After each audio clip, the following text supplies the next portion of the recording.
நீடூழி வாழ்க, இமைப்பொழுதும் எண்ணெஞ்சில் நீங்காதான் தாழ்வாழ்க. ஓம் நம சிவாய, ஓம் நம சிவாய, ஓம் நம சிவாய.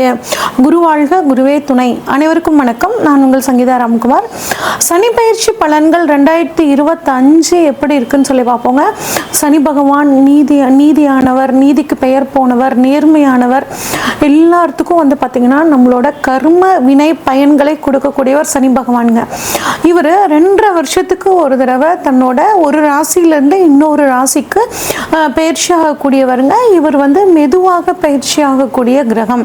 2.5 வருடத்திற்கு ஒரு முறை பயிற்சி ஆகக்கூடிய ஒரு கிரகம் அப்படின்னு சொன்னேன். இப்போ தற்பொழுது பார்த்தீங்கன்னா சனி பயிற்சி 29/3/2025 சனிக்கிழமையில் பயிற்சி ஆகிறாருங்க.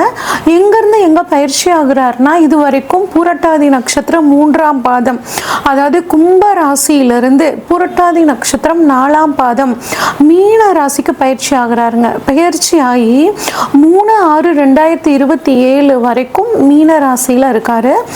மீனராசி இது வரைக்கும் காலபுருஷனுக்கு 11ஆம் இடமான கும்பத்திலிருந்து காலபுருஷனுக்கு 12ஆம் இடமான மீனத்துக்கு பயிற்சி ஆகிறாருங்க.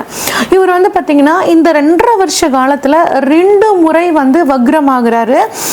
அதாவது ஜூலை மாதம் 2025 இருந்து நவம்பர் மாதம் 2025 வரைக்கும் ஒரு முறை வக்ரமாகி வக்ர நிவர்த்தி ஆகிறார். அடுத்து ஜூலை மாதம் 2026 டிசம்பர் மாதம் 2026 வரைக்கும் வக்ரமாகி வக்ர நிவர்த்தி ஆகிறார். இதுதான் இந்த 2.5 வருட காலங்கள் சனி பகவானோட நிலைமைங்க. இந்த 2025 சனி பகவானோட பயிற்சி மட்டும் கிடையாதுங்க.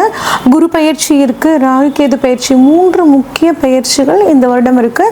இந்த 3லையும் மிக முக்கியமானது அப்படிங்கும்போது சனி பயிற்சிங்க. ஏன் அப்படின்னா சனி பயிற்சி தான் நமக்குள்ள ஒரு அதிகமான தாக்கத்தை ஏற்படுத்தும். இப்போ ஒவ்வொரு ராசிக்கும் சனி பயிற்சி பலன்கள் எப்படி இருக்குன்னு சொல்லி வரிசையா பார்ப்போம். துலாம் ராசிக்காரங்களுக்கான சனி பயிற்சி பலன்கள் எப்படி இருக்குன்னு சொல்லி பார்ப்போங்க. துலாம் ராசிக்காரங்க எப்படி இருப்பாங்க அப்படின்னா தராசு மாதிரி இருப்பாங்கங்க. நீதியும் நேர்மைக்கும் ரொம்ப முக்கியத்துவம் கொடுக்கக்கூடியவங்களா இருப்பாங்கங்க. யார் எவ்வளோ கஷ்டப்பட்டாலும் அவங்களுக்கு முடிஞ்ச உதவியை செய்யணும் அப்படின்னு நினைக்கக்கூடியவங்களா இருப்பாங்க. அதுவும் குறிப்பாக இந்த துலாம் ராசிக்காரங்க, ஒரு துலாம் ராசி அவங்க வீட்டில் இருந்தால் போதுங்க, எல்லா பொறுப்பையும் எடுத்து நின்று அந்த குடும்பத்தையே தாங்கக்கூடிய ஒரு தூண் மாதிரி இந்த துலாம் ராசிக்காரங்க இருப்பாங்க. எல்லாத்துக்கும் தேவையான உதவிகளை பார்த்து பார்த்து பார்த்து செய்யக்கூடியவங்களா இருப்பாங்க. சனி பகவான் இந்த துலாம் ராசியில் உச்சமாகிறாருங்க. அதனால கடின உழைப்பாளிகளாகவும் இருப்பாங்க. அதே மாதிரி நீட்டாக ட்ரெஸ் பண்ணிக்கணும். சுக்கிரனோட ஆதிக்கம் இவங்க கிட்ட கொஞ்சம் அதிகமாக இருக்கும். பணவரவும் ஓரளவுக்கு இவங்களுக்கு ஈஸியாக கிடைக்கக்கூடிய ஒரு அமைப்பில் இருக்குங்க. இவ்வளோ சிறப்பான இந்த துலாம் ராசிக்காரங்களுக்கு 5ஆம் இடத்துலேருந்து ஏகப்பட்ட பிரச்சனைகளை இந்த துலாம் ராசிக்காரங்க சந்திச்சுட்டு இருந்திருப்பாங்க சனி பகவானால. இப்போ ஒன்றும் கவலை இல்லைங்க. அதாவது நிறைய துலா ராசிக்காரங்க பார்த்தீங்கன்னாங்க கணவன் மனைவி பிரச்சனை, டிவோர்ஸ் அப்படின்னு போகிற அளவுக்கான ஒரு சூழ்நிலை இருந்திருக்கும். யாரை பார்த்தாலும் என்னை எதிரியாகவே நினச்சாங்கங்க.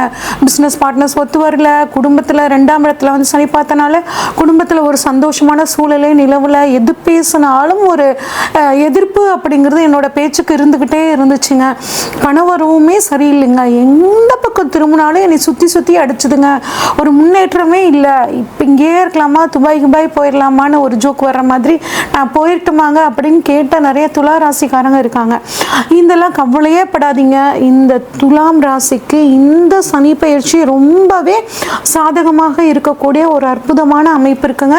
ரொம்பவே சூப்பர். ஏன்னா சனி பகவானை பொறுத்த வரைக்கும் 3, 6, 11 இந்த இடங்கள்ல இருக்கிறது ரொம்ப நன்மை செய்யக்கூடிய ஒரு அற்புதமான அமைப்புங்க. இது உங்களுக்கு ஒரு பொற்காலம் அப்படின்னு எடுத்துக்கக்கூடிய ஒரு அளவுல தான் சனி பகவான் இருக்காருங்க. அதே மாதிரி குரு பகவானும் உங்களுக்கு 9ஆம் இடமான பாக்கியஸ்தானத்தில் இருக்கிறதும் சிறப்புங்க. அப்போ இவ்வளோ நாள் நீங்கள் பட்ட கஷ்டத்துக்கு ஒரு விடிவு காலம் அப்படிங்கிறது உங்களுக்கு கட்டாயமே இருக்குங்க. நீங்கள் 5ல் இருந்து சனி பகவான் மனசில் ஒரு குழப்பம், ஏதாவது ஒரு குழப்பம் எதையாவது ஒன்று யோசிச்சுக்கிட்டே இருந்திருப்பீங்க, ஏதாவது ஒன்று குழப்பிக்கிட்டே இருப்பீங்க. தொட்டதெல்லாம் ஒரு பிரச்சனையாக இருந்திருக்கும். உடல் சோர்வு, ரொம்பவே டயர்டாக இருந்திருக்கும்.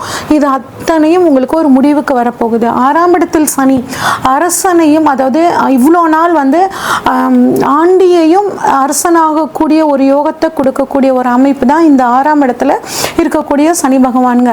6ஆம் இடத்துல இருக்கிற இடத்துக்கு சனி பகவான் ஒரு அற்புதமான பலன்களை கொடுப்பாருங்க. அப்படிங்கும்போது வேலை இவ்வளோ நாள் வரைக்கும் வேலை கிடைக்கல அப்படின்னு நினச்சிட்டு இருந்தவங்களுக்கு இப்போ ஒரு நல்ல வேலை கிடைக்கிறதுக்கான ஒரு நல்ல காலம்ங்க. அரசாங்க உத்தியோகம் கிடைக்கும். அது மட்டும் இல்லாமல் உத்தியோகத்தில் ப்ரமோஷன் கிடைக்கல, ஒரு இடமாறுதல் கிடைக்கல, உழைப்புக்கேற்ற அங்கீகாரம் கிடைக்கல, இந்த மாதிரி பல பிரச்சனைகளை சந்திச்சு நீங்கள் இப்போ உங்களுக்கு எல்லாத்துக்கும் ஒரு விடிவு காலம். நீங்கள் விரும்பின இடத்துக்கு ஒரு டிரான்ஸ்ஃபர், விரும்பின ஒரு ப்ரமோஷன் கிடைக்கிறது, உங்களுக்கு ஒரு இன்க்ரிமெண்ட் கிடைக்கிறது, இந்த மாதிரி எல்லா நல்ல விஷயங்களும் உத்தியோக ரீதியாக உங்களுக்கு கிடைக்குங்க. அது மட்டும் இல்லாமல் கோர்ட்டு கேஸ், பண்ணாத தப்புக்கு கோர்ட்டு கலைஞ்சுக்கிட்டே இருக்குங்க பல வருஷமா அப்படின்னு நினச்சிட்டு இருந்தீங்கன்னா இப்போ அந்த கோர்ட்லேருந்து அந்த கேஸ்லேருந்து நீங்கள் வெளியே வரக்கூடிய ஒரு அற்புதமான காலகட்டமாக இருக்குங்க. ஆனால் புதுசாக எதுவும் வம்புக்கு போயிடாதீங்க. ஏன்னா தேடி உங்களை வருவாங்க, வம்புன்னு உங்களை தேடி வருவாங்க. நீங்கள் அதுக்கு காது கொடுத்து கூட அந்த பிரச்சனையை கேட்காதீங்க. அது அந்த இடத்த விட்டு, பிரச்சனை எங்கே இருக்கோ அந்த இடத்த விட்டு நீங்கள் விலகி வந்துடுறது உங்களுக்கு ரொம்பவே நல்லதுங்க.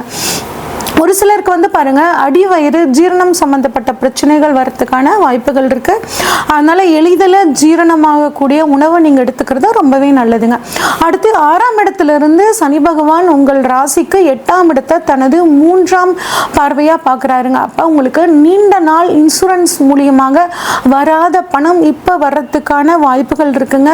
புதுசாக நீங்கள் இன்சூரன்ஸ் பண்ணிக்கிறதும் நல்லது. ஹெல்த் இன்சூரன்ஸ் ஆகட்டும், லைஃப் இன்சூரன்ஸ் ஆகட்டும், அது உங்களுக்கு ஒரு சேமிப்பாகவும், அது லைஃப் இன்சூரன்ஸில் எடுத்துக்கிட்டிங்கன்னா உங்களுக்கு ஒரு சேமிப்பாகவும் போயிடும். அதே மாதிரி மெடிக்கல் இன்சூரன்ஸ் பண்ணும்போது உடலில் ஏதாவது பிரச்சனைகள் வந்தாலும் உங்களுக்கு அதிகப்படியான பொருள் செலவு இல்லாமல் பார்த்துக்கோங்க. அதே மாதிரி உங்களுக்கு பார்த்திங்கன்னா ஒரு எதிர்பாராத விபத்து அப்படிங்கிற நடக்கிறதுக்காக ஒரு சிலருக்கு வாய்ப்புகள் இருக்குது. பயப்பட வேண்டாங்க. நம்ம எதனால் விபத்து வருதுங்க? நம்ம கவனக்குறைவுனால. வண்டி ஓட்டும் போது எங்கேயாவது ஒன்று நினச்சிட்டு எப்படியாவது ஒன்று போவோம். அதனால் வண்டி ஓட்டும் போது கொஞ்சம் கவனமாக இருக்கணும். அதே மாதிரி வண்டி நல்லா சர்வீஸ் பண்ணி நம்ம கரெக்டாக வச்சுக்கிறது, இந்த மாதிரிலாம் பண்ணிக்கிட்டிங்கன்னா நோ ப்ராப்ளம்ங்க. ரொம்ப ஒரு ஆயிலை பற்றின ஒரு அதிகப்படியான ஒரு கற்பனை அப்படிங்கிறத நீங்கள் வச்சுக்காமல் இருக்கிறது நல்லதுங்க. எப்பயும் போல் நீங்கள் நீதி நேர்மை தவறாமல் இருக்கும்போது உங்களுக்கு எல்லா விஷயங்களும் நல்ல சாதகமாக முடியுங்க. உங்களோட 8ஆம் இடம் அப்படிங்கிறது உங்கள் வாழ்க்கை துணையோட குடும்பத்தை சொல்லக்கூடிய இடங்க. உங்களோட ஃபீலிங்ஸை உங்கள் வாழ்க்கை துணையோட குடும்பத்திட்ட ஷேர் பண்ணிக்கோங்க. அவங்களுக்கு ஏதாவது கஷ்டம் அப்படின்னா அவங்களுக்கு உங்களால் முடிஞ்ச உதவி பண்ணுங்க. இப்படி பண்ணும்போது குடும்பத்தில் நல்ல மன மகிழ்ச்சியும் சந்தோஷமும் இருக்குங்க. அடுத்து 6ஆம் இடத்துலேருந்து 12ஆம் இடத்தை தனது 7ஆம் பார்வையாக பார்க்குறாருங்க. இது ஒரு நல்ல அமைப்பு தாங்க.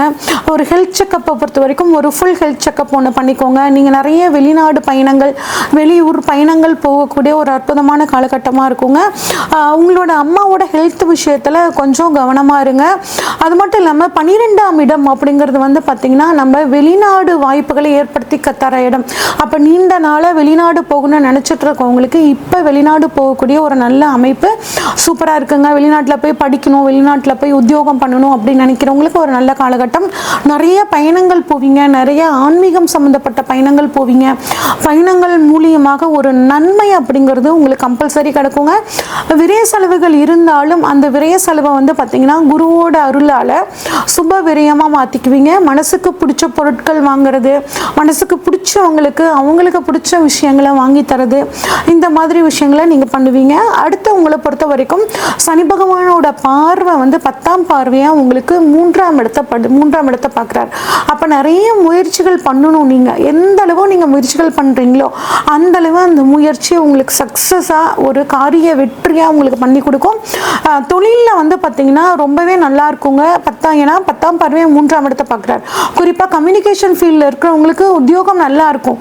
ஆனால் உத்தியோகத்துக்கான முயற்சிகள் நீங்கள் இன்னும் நல்லா கொடுக்க அதில் ஒரு நல்ல முன்னேற்றம் அப்படிங்கிறது இருக்குங்க. ஒரு சிலருக்கு உங்களோட மாமியார் ஸ்தானத்தில் இருக்கிறவங்களோட உடல் ஆரோக்கியத்தில் கொஞ்சம் கவனமாக இருக்கிறதும், முழங்கால் சம்மந்தப்பட்டு ஒரு சிலருக்கு வலி வரத்துக்கான வாய்ப்புகள் இருக்குது. உடலை கொஞ்சம் கவனமாக பார்த்துக்கிறது ரொம்பவே நல்லதுங்க. ஆக மொத்தம் இந்த துலாம் ராசி ராசிக்காரங்களை பொறுத்த வரைக்கும் சனி பகவான் இருக்கிற இடம், பார்க்குற இடம் எல்லாமே உங்களுக்கு அற்புதமான பலனை கொடுக்க போகுது. அதே மாதிரி குரு பகவானும் 9ஆம் இடத்திலிருந்து உங்கள் ராசியை பார்க்கறனால சிந்தனைகள் தெளிவாகும், நல்ல முயற்சிகள் கைகூடும். குழந்தை பாக்கியம் இல்லாதவர்களுக்கு குழந்தை பாக்கியங்க, நீண்ட நாளாக கல்யாணத்துக்காக காத்துட்டு இருக்கிறவங்களுக்கு கல்யாணம் ஆகக்கூடிய ஒரு அற்புதமான காலகட்டமாக உங்களுக்கு இந்த காலகட்டம் இருக்க போகுதுங்க. இன்னும் இந்த சனிப்பயிற்சி காலத்தை நீங்கள் சாதகமாக மாற்றிக்கணும் அப்படின்னு நினச்சிங்கன்னா உங்களால் முடிஞ்ச உதவியை ஏழை எளியவர்களுக்கு, குறிப்பாக விளையாட்டு துறையில் இருக்கிறவங்களுக்கு உங்களால் முடிஞ்ச உதவிகளை பண்ணுங்கள். அதே மாதிரி கோர்ட்டு கேஸ் சம்பு வழக்கில் இயலாதவங்க யாராவது மாட்டிக்கிட்டாங்கன்னா அவங்களுக்கு ஒரு நல்ல ஒரு நீதி கிடைக்கிற மாதிரி நீங்கள் ஹெல்ப் பண்ணிங்கன்னா உங்களுக்கு இந்த 2.5 வருட காலம் ரொம்பவே சூப்பராக இருக்கும். இது வரைக்கும் நம்ம பார்த்தது ஒவ்வொரு ராசிக்கான பொதுவான பலன்கள் தாங்க. உங்கள் ராசியில் சனி பகவான் எங்கே இருக்காரு, இப்போ உங்களோட ராசியில் இருக்க சனி பகவானுக்கு கோச்சார சனி பகவான் எங்கே இருக்காரு, சனி உங்கள் ஜாதகத்தில் ஆட்சியாக இருக்காரா, உச்சமாக இருக்காரா, நீசமாக இருக்காரா, உங்களுக்கு இப்போ சனி தசையோ இல்லை சனி புத்தியோ நடக்குதா, இந்த மாதிரி எல்லா விஷயங்களையும் பார்த்து தாங்க உங்களுக்கு இப்போ என்ன நடக்க போகுது அப்படின்னு நம்ம ப்ரெடிக்ட் பண்ண முடியும்.